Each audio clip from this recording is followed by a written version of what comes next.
Friends, நான் இதோட section 1 video நான் போட்டிருக்கேன். நீங்கள் அதை பார்க்கலன்னா என் வீடியோ சப்ஸ்கிரைப் பண்ணிங்கன்னா அதெல்லாம் வரும். அதை பார்த்து நீங்கள் படிச்சுக்கோங்க.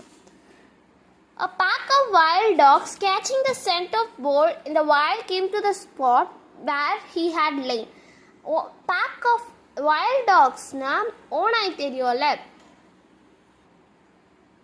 வைல்ட் டாக்ஸ்னால் ஓனாய் இருக்குல்ல, அது வந்து எங்கே வந்து இந்த போர் இருந்ததோ அதை வந்து ஸ்மெல் பண்ணி பார்த்துச்சு. அப்போ வந்து நினச்சிது அது அங்கே தான் படுத்து இருந்திருக்கு. They sniffed the circle that was rich with the smell of the animal. அது வந்து நல்லா ஸ்மெல் பண்ணி பார்த்துச்சு. இதுக்குள்ளே தான் இந்த போர் படுத்துட்ருக்கு, மண்ணை போட்டு மூடிட்டு அப்படின்னு நினச்சிதான். They whined and snarled and dug at the smell as if digging the aggressive boar himself out of the ground.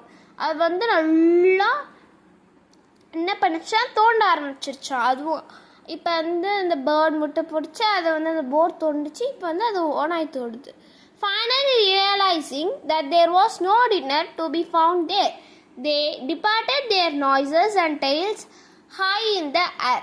கடைசியில் தோண்டி தோண்டி பார்த்தப்ப அது நினச்சிது, ஓகே இதுக்குள்ளே போர் இல்லைன்னு சொல்லிட்டு நல்லா காற்று சுவாசிச்சுட்டு போயிடுச்சு. And in doing so they left the hole a little bigger and wider than they had found it.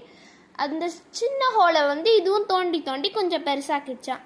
And then what happened, you will ask. நீங்கள் கேட்பீங்க, அதுக்கப்புறம் என்ன, do other animals come along too?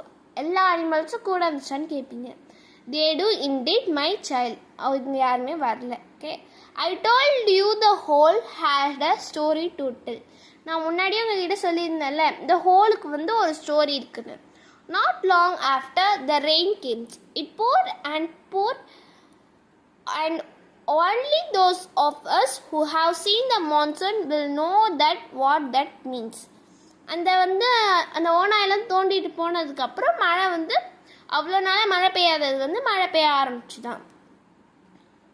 It rained without stopping for 3 days and 3 nights, and the dry earth soaked up the moisture as a hungry puppy laps up milk. அவங்க வந்து நல்லா மழை பெஞ்சதுக்கப்புறம் அந்த குழியில் நல்லா தண்ணிலாம் நின்றுச்சான்.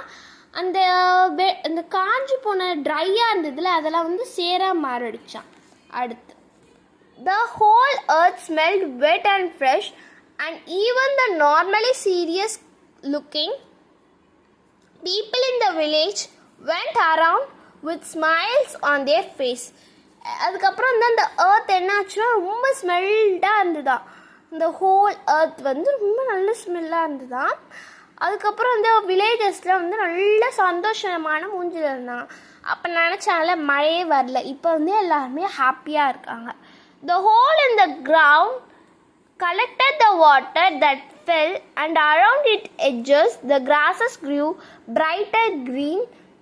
அப்போ வந்து அது மழை பெஞ்சதுனால சைட்லலாம் அந்த ஹோல் இருக்குல்ல, அந்த ஹோலுக்கு சைட்லலாம் வந்து புல் வளர ஆரம்பிச்சுதான், ரொம்ப க்ரீனாக இருந்துதான். Soon buffaloes discovered the grassy spot as a buffaloes want to do. They wallowed in the puddly water, turning the hole into muddy pit. அப்போ வந்து அந்த பஃபலோஸ் இருக்குல்ல, ஒரு பஃபலோ நிறைய பஃபலோஸில் பார்த்துச்சான் இங்கே நிறைய புல் இருக்குன்னு சொல்லிட்டு அந்த தண்ணி இருக்குல்ல ஃப்ரெஷ் வாட்டரில் வந்து அந்த பஃபலோஸில் இறங்குச்சான். அதுக்கப்புறம் அது சேராக்கிடுச்சான். ஓகேவா, நெக்ஸ்ட் என்ன சொல்கிறாங்க பார்க்கலாம். I was not there to see, but I am told that many afternoons did the buffaloes gather, and thus with the multi-lid and of hooves trampling. Okay, wow. The soil, the pit that was once a tiny depression, widened and grew and became a little watering hole. அப்போ வந்து அந்த பஃபலோஸ்லாம் வந்து என்ன பண்ணிச்சா, எல்லாம் தண்ணியில் ஆட்டம் போட்டுச்சான். அது சேர் தண்ணியாக மாற்றிடுச்சு. அதுக்கப்புறம் வந்து அது ஓரம் தள்ளி தள்ளி இன்னும் கொஞ்சம் பெருசாகிடுச்சு அந்த bond. And they all lived happily ever after. You will say in glee, but that rarely happens in real tales. My dear, there is more to go, so you will have to wait a while. நீங்கள் எல்லாருமே நினச்சிருப்பீங்க இதோட story முடியுது அப்படின்னு. இல்லவே இல்லை, இதுக்கப்புறம் தான் இந்த ஸ்டோரி நிறையா தொடங்குது. இந்த ஸ்டோரி ரொம்ப இன்ட்ரெஸ்டிங்காக இருக்கும். உங்களுக்கு இந்த வீடியோ பிடிச்சிருந்ததுன்னா லைக் பண்ணுங்கள், கமெண்ட் பண்ணுங்கள், ஷேர் பண்ணுங்கள். அது மட்டும் இல்லாமல் சப்ஸ்கிரைப் பண்ணுங்கள். அப்போ தான் நான் போடுற எல்லா வீடியோஸும் உங்களுக்கு நோட்டிஃபிகேஷனுக்கு வரும். அப்போ தான் எனக்கு வீடியோஸ் போடணுன்னு மோட்டிவேட்டிங்காக இருக்கும். ஓகே, பாய். செக்ஷன் 3 நெக்ஸ்ட் வீடியோவில் பார்க்கலாம்.